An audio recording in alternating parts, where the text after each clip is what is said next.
Broca and Wernicke's area. Berbicara dan bahasa adalah kunci berjalannya hubungan dengan baik. Storyteller, White Rose.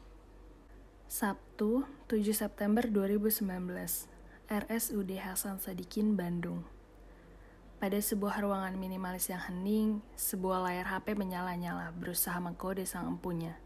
Ditambah usaha dengan getaran-getaran agar segera diangkat sebelum nada sambung di seberang sana mati. Ya, halo? Halo, maaf mengganggu waktunya Dr. Arasya. Perkenalkan dok, saya residen bedah yang sedang bertugas di IGD RS Hasan Sadikin dok. Ada pasien atas nama Tuan Y usia 65 tahun dengan pos KLL pneumotoraks GCS 4. Sudah dilakukan intubasi dan ya, panjang pemaparannya. Selanjutnya, dokter residen bedah tersebut sampai pada akhir kesimpulan. Tetapi keadaan belum membaik, perlu sito operasi dok menurut saya, apakah ACC dok? Dr. Arasya Kenzo, spesialis ortopedi, konsultan hip and knee, dengan hobi berenang dan mengerutkan dahi. Hal yang paling tidak disukai adalah tersenyum dan berantakan. Tumbuh di lingkungan keluarga yang notabene orang-orang kesehatan dan berkecimpung di dunia yang sama dengan yang digelutinya saat ini, namun dalam bidang berbeda tentunya.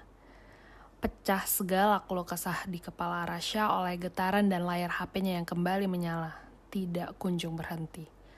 Apalagi ini, oh Tuhan, batinku.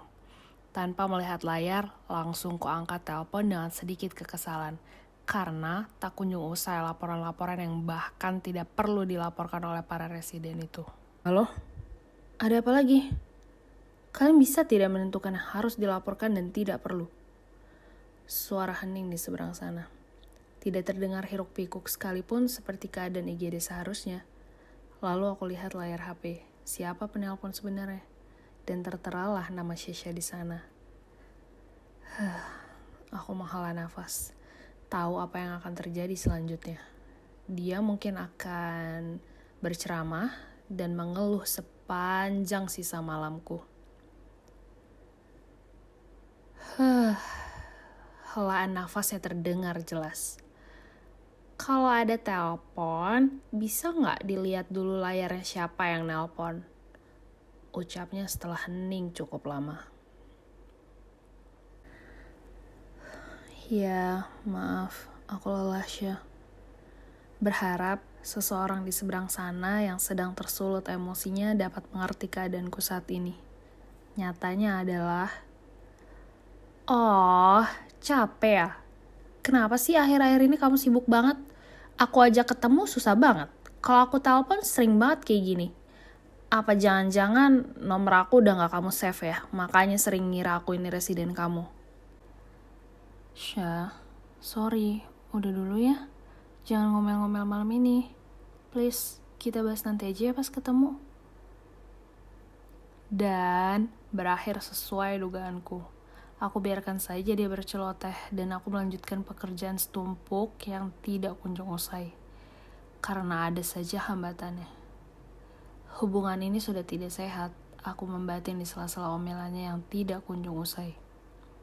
Bukan saja dia yang semakin lama semakin tidak mengerti keadaan dan tuntutanku, tapi juga aku yang semakin hari semakin tidak ada waktu. Terutama jika sekedar untuk meladeni keinginan ini, itu, dan hanya berkutat pada apa yang sesuai dengan jalan pikir dan harapan Shesha semata. Sabtu, 7 September 2019, RSUD Abdul Muluk, Bandar Lampung. Lorong bangsal anak sudah mulai terasa dingin, menandakan waktu jaga malam sudah memasuki tengah malam. Aku bersama satu teman yang sudah setengah sadar mencoba tetap membuka mata.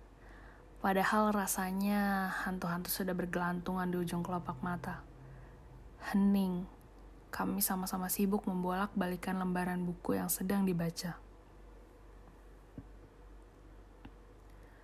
Aku sudah tidak bisa lagi menahan kantuk hanya untuk sekadar membaca buku. Akhirnya aku memutuskan mengambil HP dan membuka media sosial. Kali aja ada yang menghibur, dan tidak lama benar saja aku tertawa-tawa sendiri. Sampai akhirnya, Della teman jagaku tidak tahan untuk tidak bergabung bersama. Ra, lo tau gak pasangan Linka sama Alfi? Aku mengerutkan dahi. Baru pertama dengar nama itu. Hah? Siapa Del mereka? Ra, itu pasangan imut banget beneran deh. Dua-duanya masih kayak bocah banget, gemesin dah. Dan yang cowoknya tuh kayak buat lagu gitu. Akhirnya kesadaran Della mulai kembali. Dengan semangat 45, dia ambil HP dari jas putih, lalu menunjukkan pasangan yang dia bicarakan tadi. Selanjutnya yang terjadi, ya sudah bisa ditebak lah ya. Obrolan makin panjang, jari-jari kami semakin lincah scrolling, dan sampai pada titik keheningan kembali. Semakin lama, akan semakin kemana-mana pembicaraan. Otak pun akan semakin tidak terkendali dan semakin tidak realistis. Del, mau sama dokter apa bukan dokter? Tanyaku. Maunya sama dokter sih. Agak sedikit serius nih jawabannya. Padahal niatku hanya mencari obrolan saja untuk menahan kantuk.